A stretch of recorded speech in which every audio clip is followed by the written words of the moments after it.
Yeah,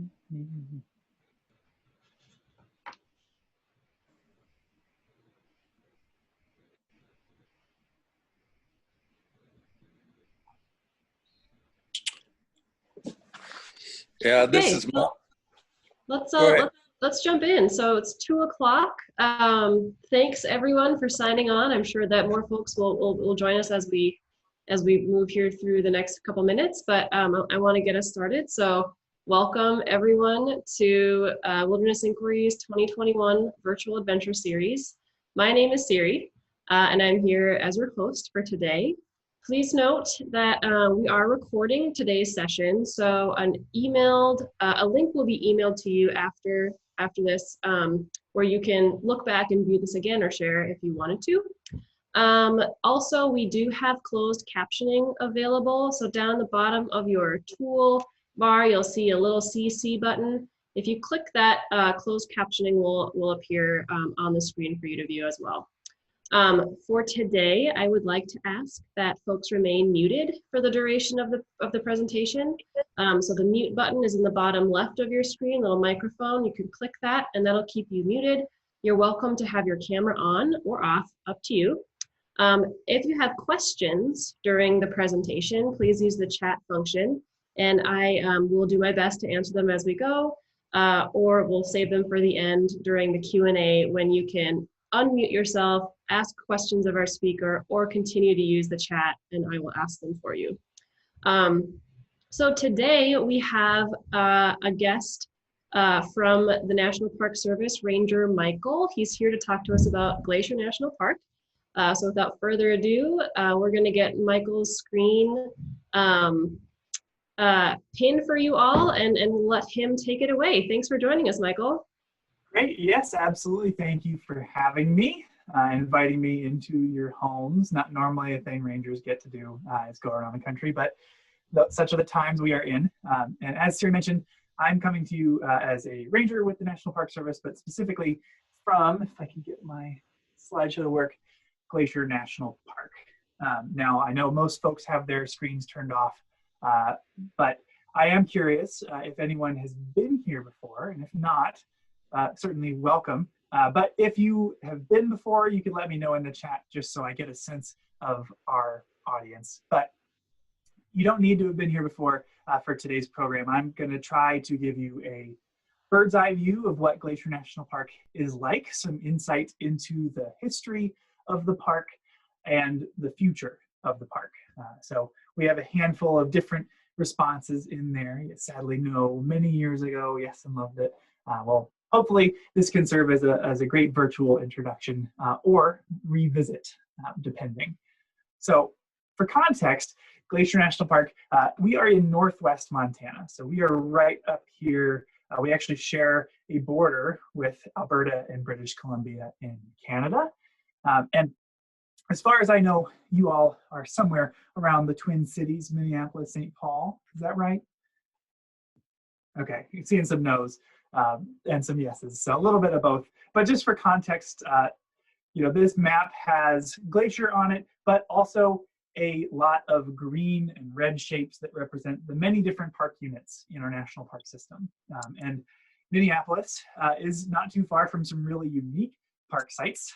Just north along the border of Canada, you have Voyageurs National Park, most often explored by kayak or canoe. The same can be said of Apostle Islands National Lakeshore in Bayfield, Wisconsin, not too far away. And then actually the least visited national park in the whole system is Isle Royale in Lake Superior. You got to take a ferry ride for a ways to get there. But today we're talking about Glacier. And this is, believe it or not, the lake right out in front of my office. Lake McDonald is the largest lake in Glacier at 10 miles long, 1 mile wide, and 472 feet deep. So pretty massive. And that's where we're going to go. This is not unlike what it would look like tonight at sunset if it weren't cloudy. We've got cloudy weather today. But just as an introduction to myself, as I said, my name is Michael. I've worked here at Glacier every year since 2014. I didn't grow up in Montana, though. I grew up in Ohio, where the most elevation change you can find is about this. This is Hockey Hills State Park in southern Ohio. I spent a lot of time outside as a kid, but I went to college initially for engineering, something that I thought I wanted to do my whole life. But I took a summer job on a whim in Montana at Glacier, answering the phones at park headquarters. It was, I later learned, the lowest paid position in the park, fielding all sorts of random questions. People would come in because their cattle got impounded by Canada for wandering across the border without a passport. It was a little bit trial by fire. You really got to learn about the place quickly, and as every little thing I learned about it just made me love it more. And you know, what's not to love? It's absolutely beautiful. And as I quickly realized, home to just an overwhelming number of wildlife, from wolves and bears to owls and harlequin ducks that migrate to the Pacific Ocean, and really amazing plants, from lady slipper orchids and columbines to everybody's favorite plant out here in the Rockies, huckleberries, the kind of sexy, tangy relative of the blueberry. I think it's a little bit better.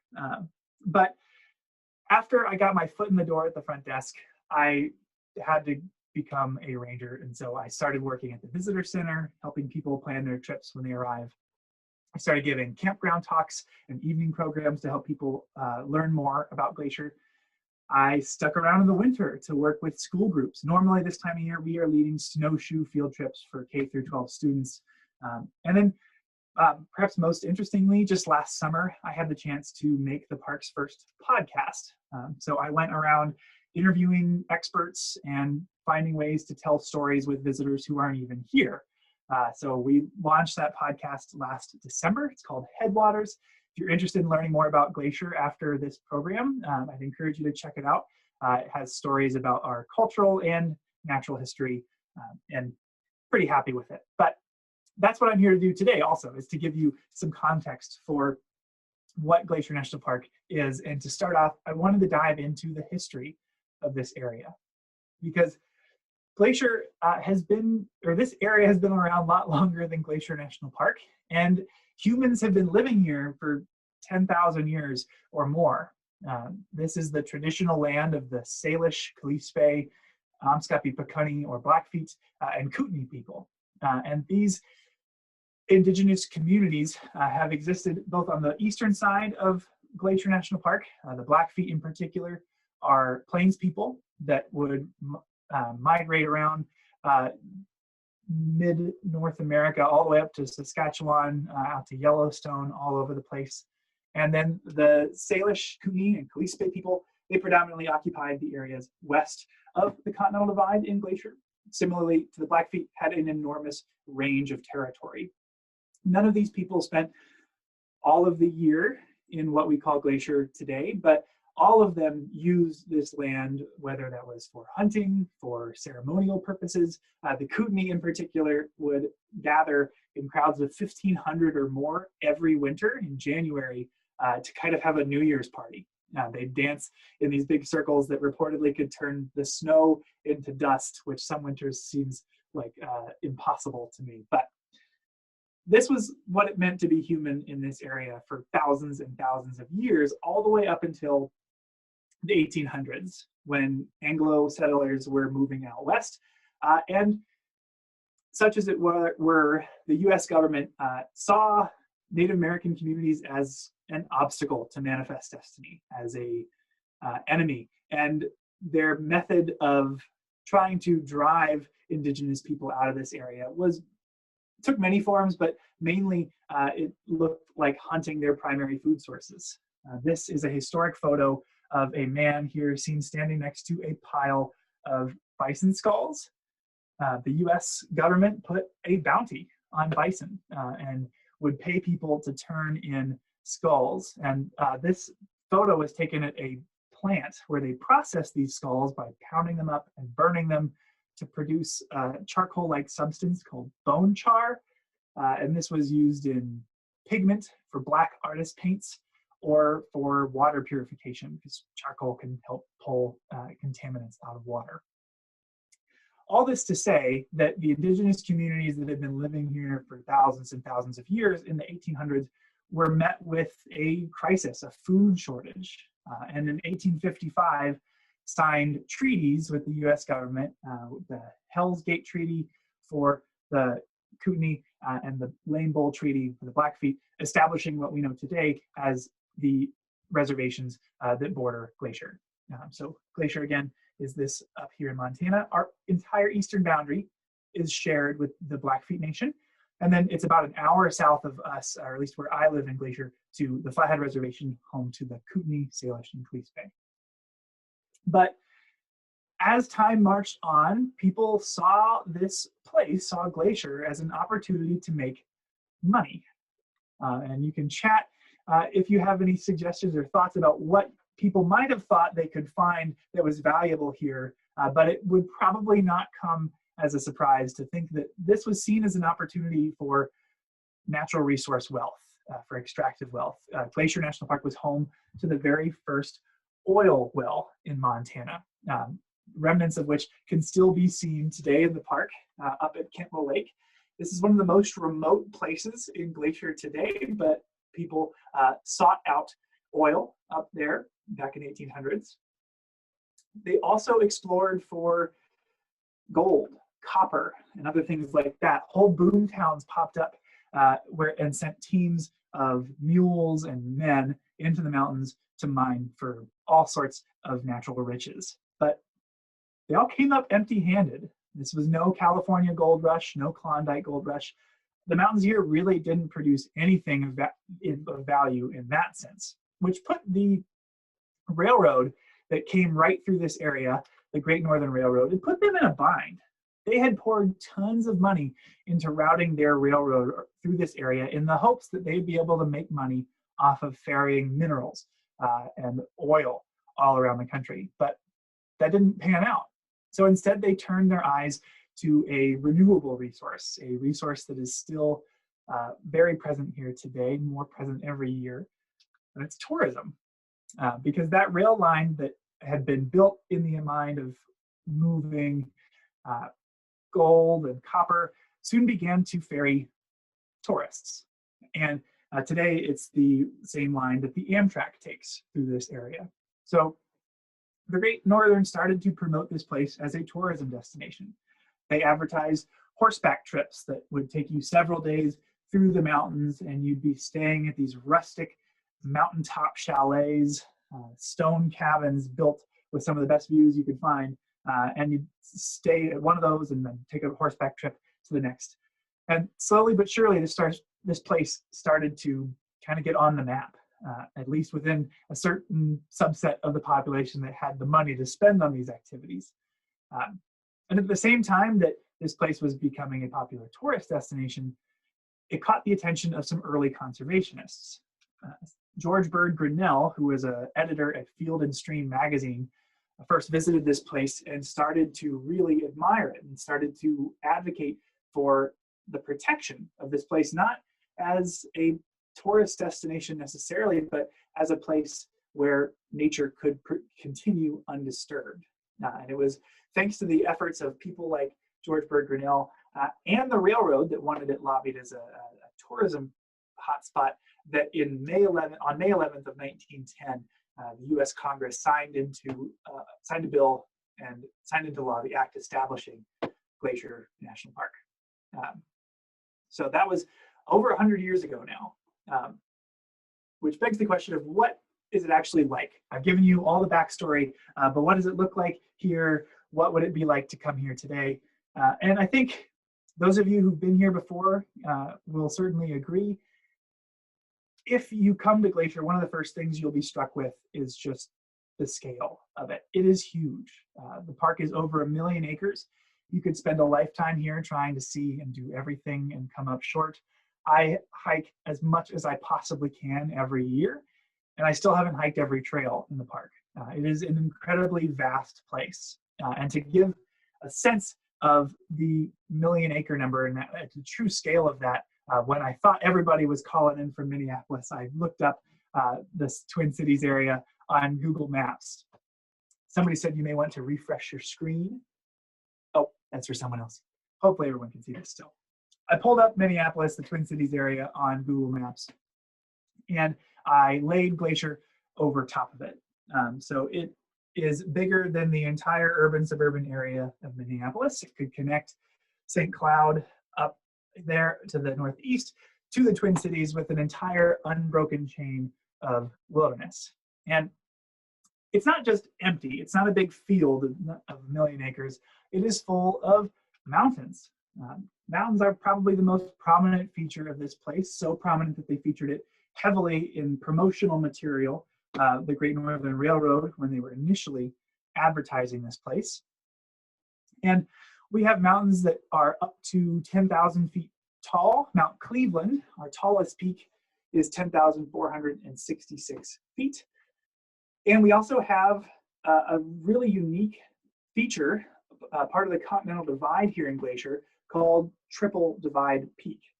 The Continental Divide is a ridge stretching through the Rockies on which one side, if you were to spin around with a bucket of water, water would go to the Atlantic Ocean to the east, or the Pacific Ocean to the west. But here in Glacier, we at Triple Divide Peak, if you were to spin around with a bucket, water would go to the Atlantic Ocean, the Pacific Ocean, and north through Canada to the Hudson's Bay area and potentially the Arctic Ocean. So this is one of the few places on Earth where you have 3 continental watersheds all meeting in the same place. But what's most striking about our mountains isn't that we have a continental divide or that they are tall, because we are actually the lowest elevation part of the Rocky Mountains. If you go to Colorado, if you go to Rocky Mountain National Park, their peaks are much taller than ours. What makes our mountains so special are their shapes. And you'll notice all sorts of varying shapes from here on my right, this lake basin that kind of ends in a bowl with tall mountains lining the back end, or ridges that stretch like a knife into the distance, these fine points, and then even little pyramid-shaped mountains, which we call horns, which you'd be familiar with the Matterhorn.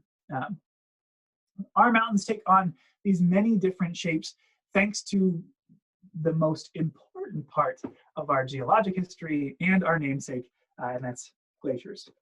So glaciers are, to boil it down and make it really simple, massive moving sheets of ice.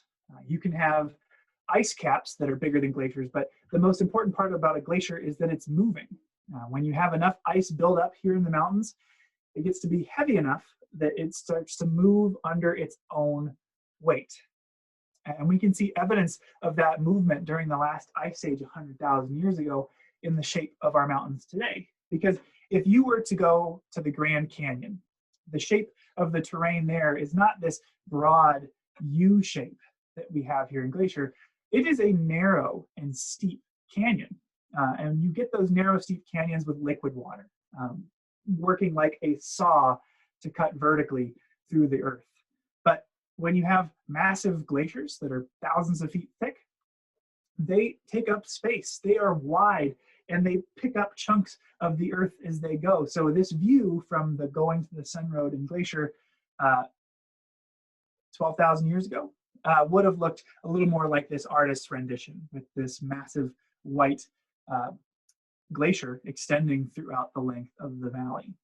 And so this can give us the U-shaped valleys. This gives us the horns, those pointy mountains when 3 or more glaciers grow from each side, whittling it to a point.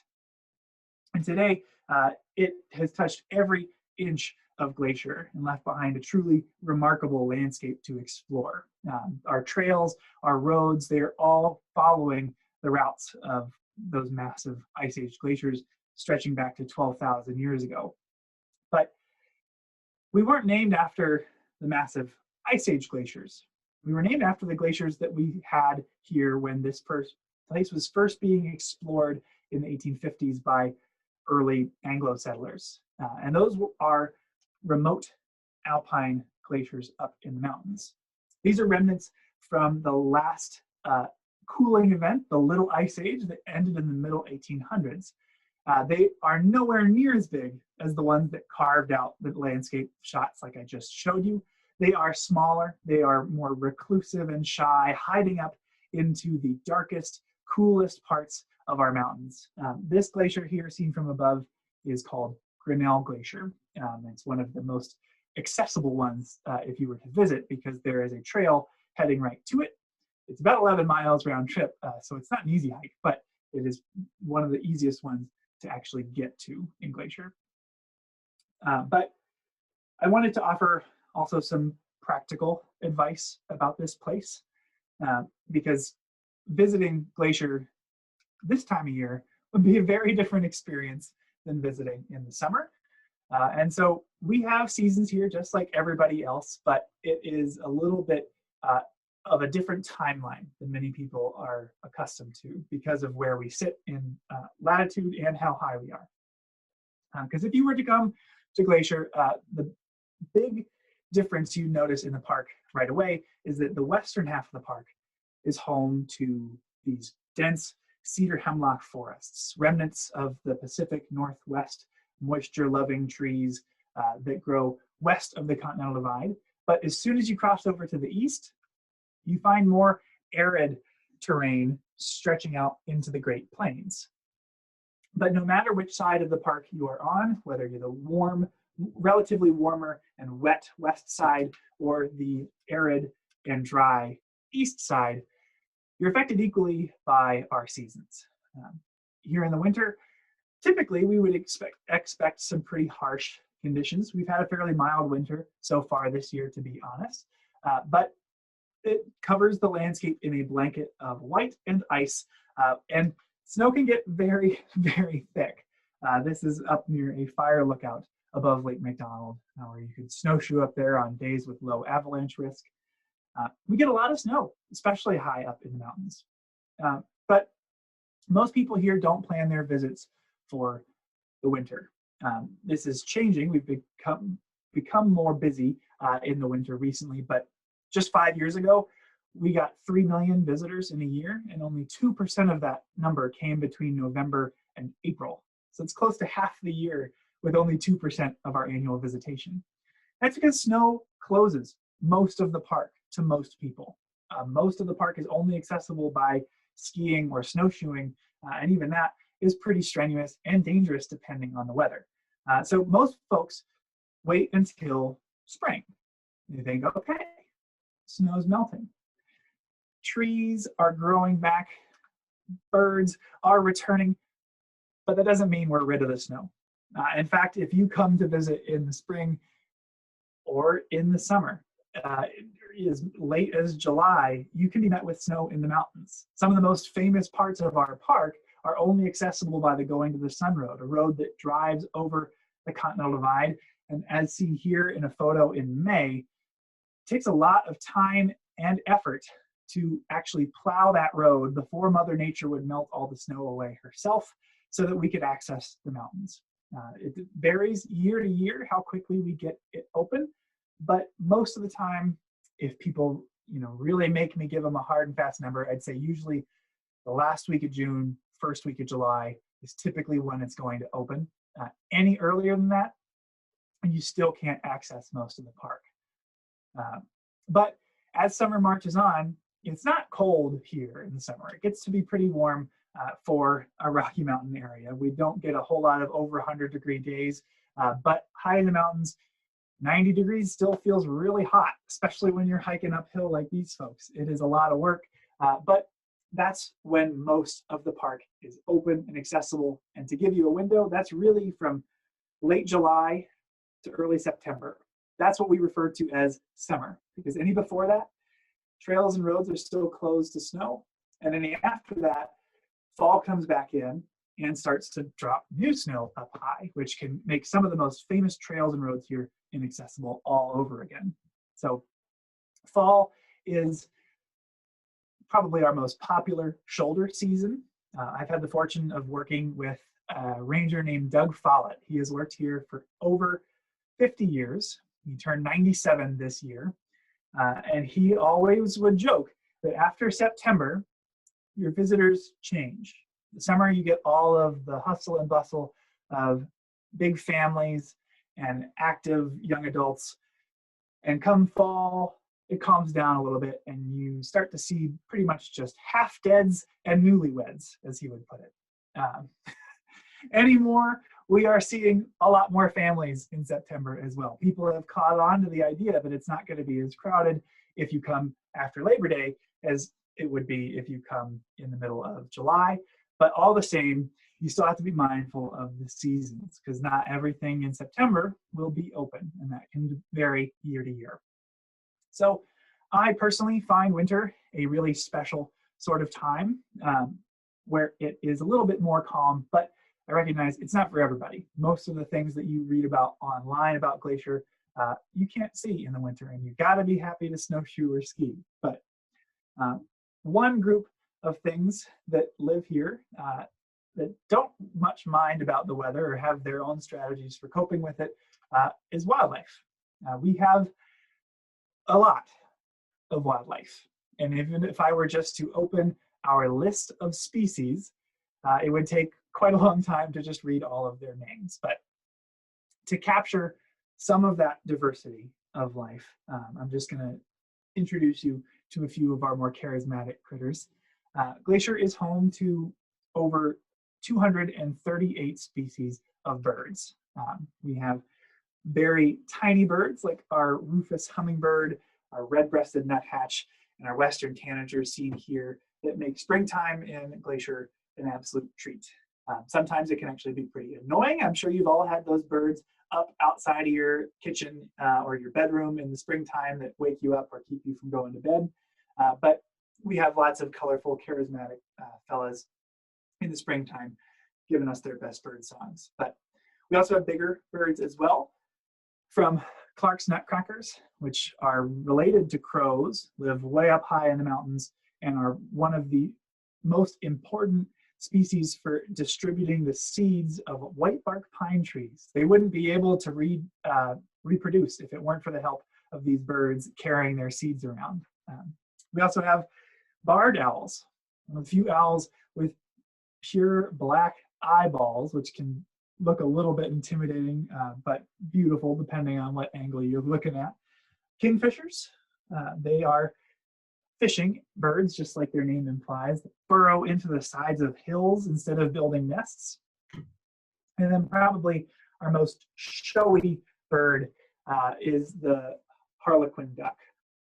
They are only really here in the spring and live in fast-moving water. It's always a treat to see them. Our big birds are the famous ones like bald eagles. We've got plenty of bald eagles that stick it out all winter here. And then golden eagles that actually migrate. I just recently learned that golden eagles at a full dive can fly 200 miles an hour, which helps them take down prey. Sometimes I see a bald eagle figurine there. Nice, Daniel. Our golden eagles can take down prey much bigger than themselves. They have been known to hunt for mountain goats because they are able to fly really fast, and they can't fly off with the mountain goat. They're not that strong, but they can grab them and just tip them off the side of a cliff and then fly down to get to them later. So that's a little brutal, but kind of ingenious as a way to get a big dinner. And then sandhill cranes. They're some of my favorite birds. They are big enough that when they stand in the field, it looks like you're looking at a deer. Always surprises me. But it's not just birds. We also have close to 70 species of mammals. One family of which that doesn't get a whole lot of love are our weasels. We have, in the winter, long-tailed and short-tailed weasels that turn completely white to blend in with the snow. Makes it easier for them to sneak up on prey and avoid getting picked off by birds of prey. We have their larger cousins, the pine marten. They mostly hunt exclusively for red tree squirrels, living in old-growth forests. They're a little bit bigger than a ferret. And then the largest member of the weasel family in North America is the wolverine. Wolverines are incredible, and we have more wolverines per square acre or per acre than anywhere else in the lower 48 states. But that seemingly impressive statistic is a little less impressive when you realize that's only 50 to 70 wolverines in our million-acre park. They are very wild, reclusive creatures. They have unending stamina. One of them was, with a GPS collar on, recorded climbing the tallest peak in the park in the middle of January on a face that no human has ever climbed because it's just 5,000 feet of vertical relief. And he did it in 90 minutes. So he'd be 2/3 of the way done with it by the time we're done talking. I can't even walk 2 miles in 90 minutes. They are amazing. We're still learning more about them, but even if you don't see one, it's really cool to know that they are here. I've only seen one in my 7 years here. You're more likely to find bigger animals like our moose and our elk. Elk emit that loud bugling sound in the fall to let the ladies know they're in the area, and that's something that's an animal that's more frequently heard in Glacier than seen, thanks to that bugle. Moose, they're cute. They also scare me a little bit because they are very unpredictable, but I don't get to see them too much, but they're one of the things that people are most excited to see when they come visit. But yeah, I like moose just as much as the next guy, maybe a little less, but we've got them. The more reliable wildlife sightings in the park happen at high elevation. If you travel up to the tops of Glacier National Park, you will see mountain goats and bighorn sheep. Bighorn sheep, really creatively named for these big horns on their heads. They are often seen hanging around the Logan Pass area, our visitor center at the Continental Divide. And they use these horns less for defense and more for mating displays. Not the best lesson to send to your youngins, but the thickest skull in terms of the men usually gets the gal. The mountain goats, they're pretty fascinating because on one level, it's fun to learn that they are not actually goats. They are more closely related to antelopes, like the pronghorn antelope of the Great Plains, but they certainly live up to the mountain part of their name. They are incredible climbers. They've been seen, in these incredibly precarious situations, reaching out for salt in the rocks. They are herbivorous, meaning they eat just plants, and their diet doesn't otherwise consist of a lot of natural minerals. So this is their daily multivitamin, licking up natural mineral licks in our rocks. And they are great climbers to both access those areas and to escape predators. We are home to every native predator that has lived in this area, including mountain lions. Very rarely seen, but while I've never seen one, you like to say that you're sure that they've seen you, so it's good to keep that in mind and hike together. We also have wolves. Wolves are native to this area, and even as recent as the 1960s, weren't found in Glacier, but populations in Canada began to migrate south and have since repopulated this area and are doing really well. I had the fortune of seeing a wolf pup just that tall this spring with its mother. So they're doing well. But the most kind of iconic animals of Glacier are the ones with the largest feet. I have a men's size 12 boot, and it's about the same size as not the footprint of Bigfoot, as many kids who I talk to like to guess, but of bears. We are home to 2 species of bears, black bears and grizzly bears. And we have about 1,000 total in our million-acre park at our last estimate. 700 black bears, 350 some odd grizzly bears. And we know this not because somebody managed to count every one of them individually, but by doing essentially a natural version of 23andMe. Those DNA tests that we can explore our genealogy with, they work on bears. And the best way to capture bear DNA is to tie little strands of barbed wire on a tree, because they love to rub against trees, not just to scratch a back that is, I cannot imagine how itchy it would be to have that much fur, but as a way to mark their territory, to use scent to let things know that this is your turf. So by doing that, we were able to estimate, based on their DNA, that we had 1,000 bears here. Now, coexisting with 1,000 bears and 3 million annual visitors can be tough, which is why we have rules in place to try to minimize the risk. The most important rule or group of rules is our rules about food storage. We used to have parks like Glacier and Yellowstone making a show out of feeding bears our trash, and they gather whole crowds around it. But the end result was people died. Here in Glacier in 1967, 2 people in different parts of the park were mauled to death by grizzlies that had been conditioned to find humans because that meant food. As a response, we cracked down on loose food. We made it mandatory to put your food away in your vehicle and not leave it unattended when you're camping. If you're out in the backcountry and you don't have access to a car, we give you a pole to hang it up on, or even a locker where you can lock it in for free. And all the trash cans around here are a little bit tricky to open because they have bear-proof latches. If all else fails, there's also been leaps in personal protective equipment, including bear spray, which is like pepper spray on steroids. It shoots 30 feet and is much stronger than pepper spray used for people and can make even a grizzly bear turn tail and flee. So we have lots of bears, lots of other fun, incredible wildlife. The ones that I always see around my house are not these, not even moose, but deer. So we've got plenty of deer as well. But when you come here, we touched on it earlier, how seasons can impact your visit. I want to wrap up by looking at what are some of my favorite things are to do. If you come in the winter, skiing, as I mentioned, is kind of the go-to activity. But the spring is really appealing if you are interested in cycling, whether you've got a unicycle, a regular bicycle, an electric bike.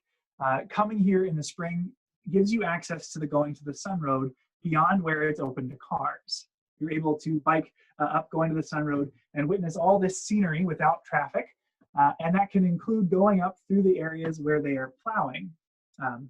My friend took this photo last spring of me, and you could actually bring your skis up there and go skiing in June, way up at the top of the mountains. In the summertime, that's when hiking and wildlife viewing becomes a lot easier. All the trails are open, and you can do short, few mile long day hikes or multi-day backpacking trips all throughout the park. Some of the highlight hikes of the park include Avalanche Lake, which is about 5 miles long round trip, about 500 feet of elevation gain. Hidden Lake at the Continental Divide is a great opportunity, only 3 miles long. That's the trail you see most mountain goats on. And then just east of the divide, St. Mary and Virginia Falls are just 4 mile round trip hikes where you get to be met with lots of water. Now we offer ranger programs, not just virtually with a green screen, but in person, where you can come and learn about the park as you travel. And it's a great way to also avoid hiking alone in bear country.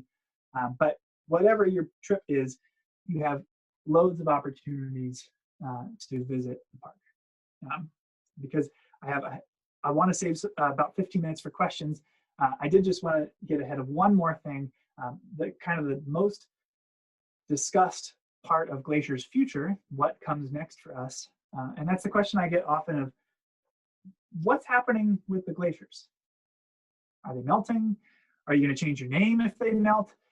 And that's a great question, because we have very visible examples of climate change in Glacier National Park, but that is a hard thing to see for yourself, because having the opportunity to hike to a glacier is not a regular opportunity for most folks. Even for me that lives here, it's kind of a once in a summer opportunity for me to actually get up and to see a glacier. So to get the chance to see it change year after year is hard. But we do know that all of the glaciers we have still in the park, we have 26 active named glaciers. They are all shrinking in area. Back in 1850, when they were first mapped, there were 150 active named glaciers. So that has decreased in the last 125, 150 years. And the easiest way to see this is through historic photos. This is a photo taken in 1932 of Boulder Glacier. These were clients on one of those horseback trips I mentioned earlier, that were getting a very cushy ride through the mountains where somebody cooked for them and carried out their supplies. But this same photo, taken just 50 years later in 1988, the frame was empty.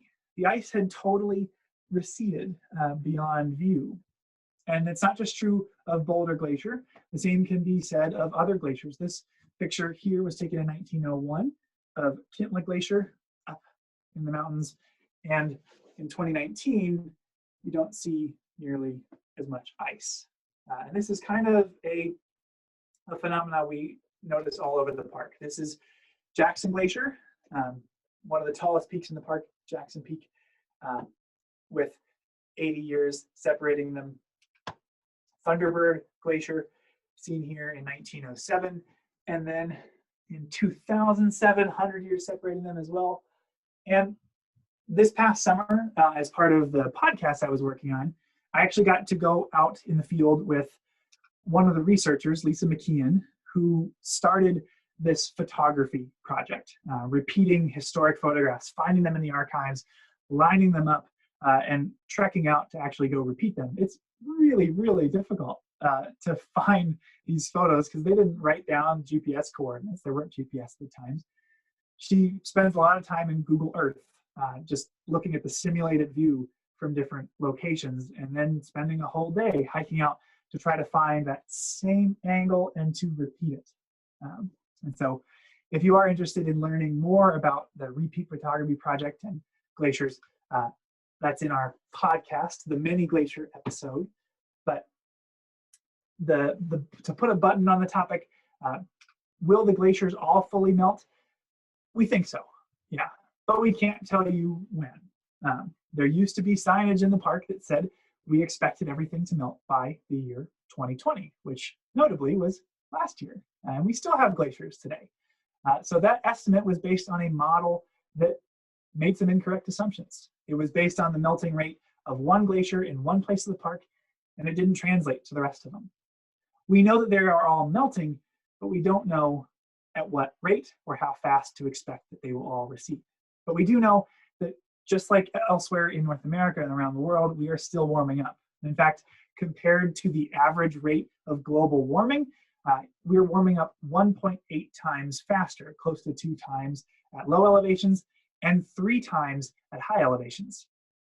So this trend, when continues, could influence the rate of water coming into our ecosystems, because glaciers are a really important source of year-round water. If we don't have ice left in the mountains, we will be more reliant on just rain and snowpack, which would make it difficult to be a water-dependent critter high in the mountains late in the summer after it's been dry for a long time. Many theorize that this is also driving increased rates of wildfire.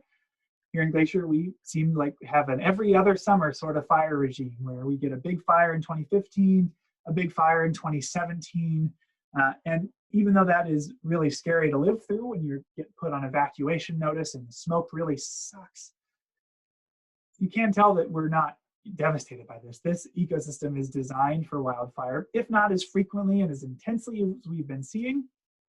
It still comes back, and even just in the fires I've seen in my time here, you can find new growth rejoining the landscape and revitalizing it. So we're not going to change our name if we lose all of our active glaciers. Even if that happens in 10 years, 20 years, we'll still be Glacier National Park. But we don't have a good estimate anymore of when that would happen. Some have said 2080 or beyond, but we don't know. There's more going on with ice at depths that we are just beginning to understand using new technologies from satellite imagery to sonar. So we're always hoping to learn more.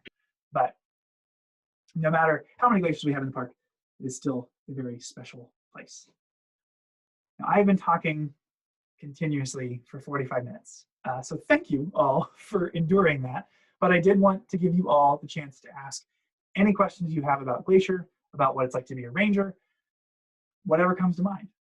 So I will let our host mediate those questions. But if you have something that you're wondering about, feel free to type it in the chat I know there's raise hand features as well. Whatever works best for you. Sounds great. Thank you so much, Ranger Michael. So if folks, feel free to unmute yourself and ask away or use the chat. If you have questions, go for it.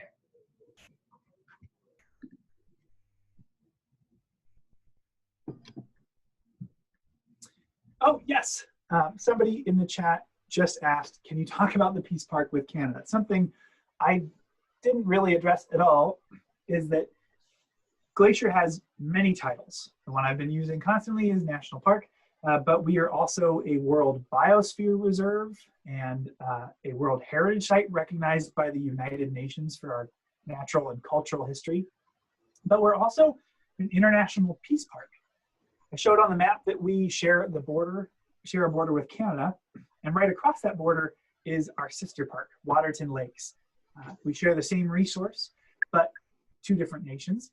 And back in 1910, some of the first park employees that grappled with what it meant to manage this wild place, they talked about how silly it was that there was this kind of imaginary line in between and separating one continuous lake, Waterton Lake, and that yet it was being treated differently on either side.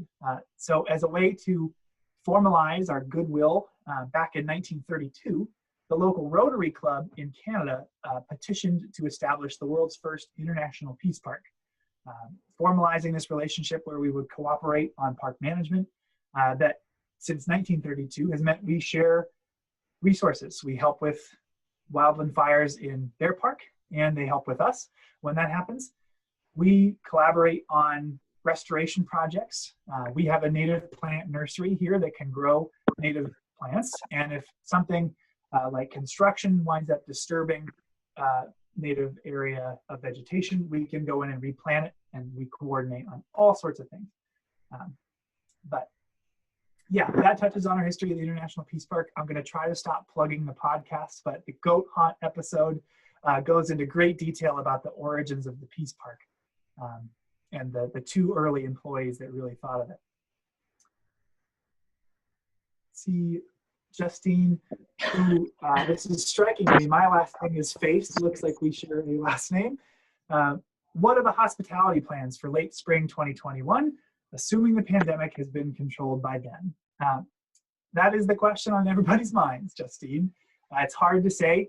From what we know at this point, we're still planning on having concessions operating. That means lodges and services of that sort.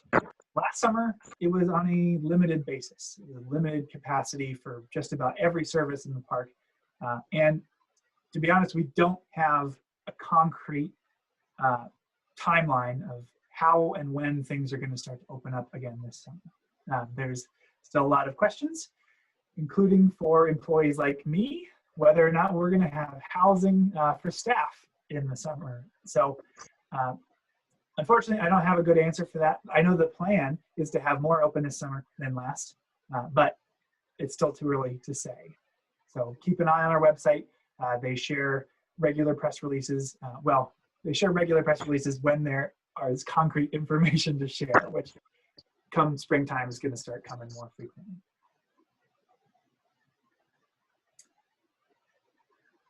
Thank you, Danny. You have to plan for a visit. I didn't catch the first part. I catch plan for How visit. far in advance do you have to plan for a visit? I know a lot of places you have to reserve way ahead of time. Yes, Sandra, great question. Certainly for Glacier, it pays to plan as far in advance as you possibly can. But it does vary on what sort of visit you are looking to have. If you want to get a spot in the most prized historic hotels like the Lake McDonald Lodge and the Mini Glacier Park or Mini Glacier Hotel, you'll want to start booking that in October of the year before.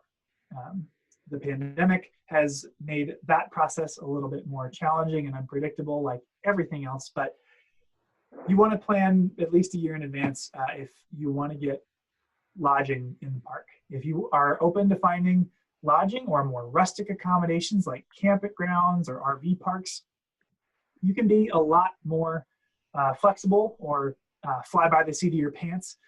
But there are a lot of ways to really structure your trip, from lodging accommodations, arranging boat tours, things of that nature. You can wing it. It just makes it a much more stressful situation to find things as you go. Okay, thanks. Yeah. Patty in the comments asked, can I repeat the name of the podcast? It's called Headwaters. If you search Glacier National Park podcast, it'll pop up, but it's called Headwaters. Thank you. Claire asked in the comments, is there mountain biking and cross-country skiing in the park? There's much more cross-country skiing in the park than mountain biking. And main reason is that we have over 734 miles of trails, and none of them were constructed starting 100 years ago with mountain bikes in mind. So on one hand, there haven't been any infrastructure efforts to build mountain biking trails, but also grizzly bears are a thing, and people have died riding mountain bikes in Montana because they don't have the opportunity to let bears know they're coming. So the park hasn't made any efforts to make mountain biking really an option here. Road biking is really popular, as I mentioned, in the spring over going to the Sun Road, but there's mountain biking elsewhere in the Flathead Valley just nearby, but cross-country skiing you could do anywhere in the park that you want. So that's the definitely big approach. I'm just going to keep going as they came in. Nicole asked, what are my top 3 favorite places in the park? It's such a hard question because everywhere in Glacier is dramatically different. This is one of my favorite places. This is called Sioux Lake Overlook. And it was one of my earliest backpacking trips in the park where it really started to sink in just how different Montana is from Ohio. I also have a really soft spot for that lake I showed at the beginning of the presentation, because that's the nearest big view to where I live in park headquarters, just by the west entrance. And then outside of that, I think my favorite place is Logan Pass, just to be able to go up to the Continental Divide and to drive there or to bike there. I've done it both ways. It's a really powerful experience. So, great question. Mary Beth asked, does the park meter attendance at all to avoid crowding situations or limit the number of private vehicles in the park? The short answer is yes, in a sense. The park is, at least last summer, kind of a one-way in, one-way out situation when things are closed. And even when everything is open and you can access both sides of the park and exit and enter from different directions, some areas like parking lots that are full, you will have people, despite them being full, trying to loop around continuously. So the first kind of metering that ever happens is limiting access to parking lots once they're full, just to keep traffic moving. And occasionally, especially for our entrances like Mini Glacier that are just one way in and one way out, they'll do that for whole areas of the park. You know, if there's no parking at all, which can happen fairly early in the morning sometimes, they'll just close it at the entrance, and people can wait until a certain number of cars leave to let more folks in. They've never done it at a park level where they make you get a reservation to come in. It was something that many parks discussed and a few parks implemented as a solution to pandemic-related closures. We didn't do it here, but they floated the idea for a while of making it a reservation to get in sort of situation. Hasn't happened yet, but so far, yep, just metering how many people get into parking lots, etc. Patty also asked, is there a town outside the park that provides the easiest access for day trips?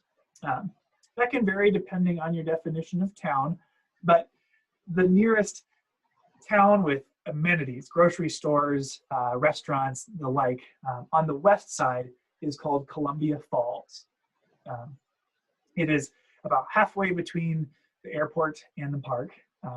And outside of there, just a little farther, 10 or 20 minutes, you also get the towns of Whitefish and Kalispell. It can be tough to spell, but if you just guess it phonetically and Google it, it usually suggests the right thing. So Columbia Falls is the nearest one, but Kalispell and Whitefish Those are where you find hotels that aren't in the park, that are a lot easier to find at short notice. But yeah, that leaves you less than an hour's drive to get to Glacier. Once you get to Glacier, you could easily drive another 3 hours just to get to a trailhead somewhere else, but close enough that it's easy to, we have close to 12 hours of sunlight in the summer here. The sun feels like it comes up at 5:30 in the morning and sets at around 10:45 in June around the solstice, but that gives you plenty of time to plan things, but can lead to you getting overwhelmed trying to cram too much into your day. Thank you, Beth and Anna. Hope to see you here.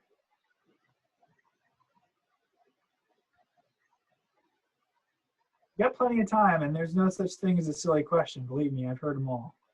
Well, I won't say all, but many. I'm curious, what are the backpacking, multi-day into the backcountry trips like? Is there a lot of options for that in Glacier? There are a lot of options. Yeah, there are dozens of different campgrounds that are only accessible to backpackers. So we have 12 front country campgrounds that you can drive to, but over 30 backcountry sites. And you can string those together in any sort of combination you're interested in, provided it is available. If you want to plan that sort of thing in advance, advanced reservations for backpacking permits opens up next month in March. And I think it's one of if it's available to you, a really powerful way to experience Glacier, because many people lament at the crowds that are here, and there's no wonder there's a lot of people here because it's beautiful. But even just to get a few miles out off the beaten path, it's pretty fun. So there's loads of different opportunities if you're interested in backpacking. But just like everything else, pays to plan ahead and to do some research, because we have a permit office that can help you plan your trip. But like so many other things, there are a lot of people on the internet that can give starting tips and tricks and their own reviews. Claire, it looks like you have your hand up. Oh, I think you're muted. I can't hear you.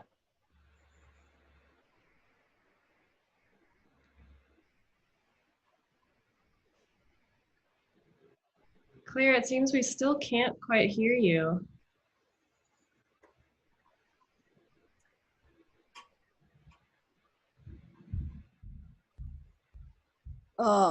There we go. There we go. Yeah, it's my earbuds. I think my parents visited Glacier National Park in the 1950s, in almost summer, not quite, but I think I remember family movies of some kind of snowmobile that they went out on a glacier. Do they still have that? Oh, well, we often get confused with the Glacier National Park in the Canadian Rockies, where you're actually able to drive out onto a glacier. We don't have that here. There's certainly been snow that can sometimes masquerade as ice in the park, but we've never had a drive out onto a glacier opportunity. Yeah, they actually went out. It looks like an army tank kind of vehicle. I think they use them in Canada, like northern Canada, to go see the polar bears. I think that was the Canadian glacier. Okay, Canadian Icefield Parkway is what it's called. Okay, thank you. You're welcome. Got a few more in the. I was gonna say, yeah, we got a couple in the chat. Sorry, go ahead. Joanne asked, can you discuss park-provided transportation? If you visit here by train and hop off the train station in West Glacier, you are dependent upon other forms of transportation. And if you don't rent a car, in a typical year, we offer a park shuttle between Memorial Day and Labor Day, if not a little bit later, that can get you to major destinations along the Going to the Sun Road. Now, caveat, it didn't run this past summer for COVID reasons, and they are discussing getting it back open this summer on a limited capacity basis.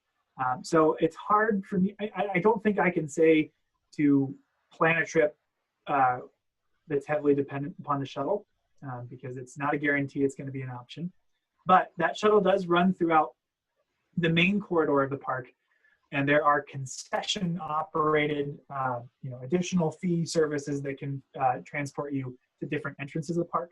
So that's the red bus shuttle that can get you to other entrances, and the park shuttle takes you across going to the Sun Road. To take the whole thing in your personal vehicle from all 50 miles takes about 2 hours. And to take the whole thing on the shuttle, one way, takes up to 5.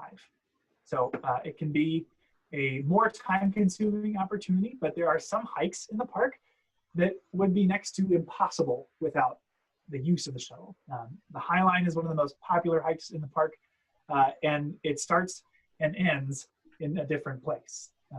So doing some research about that, the shuttle can make your life really easy in that situation, but you have to be informed about the timing and the availability and whatnot. So they offer a lot of information about that in the park brochure, which you can find on our website, or just the shuttle information page of our website.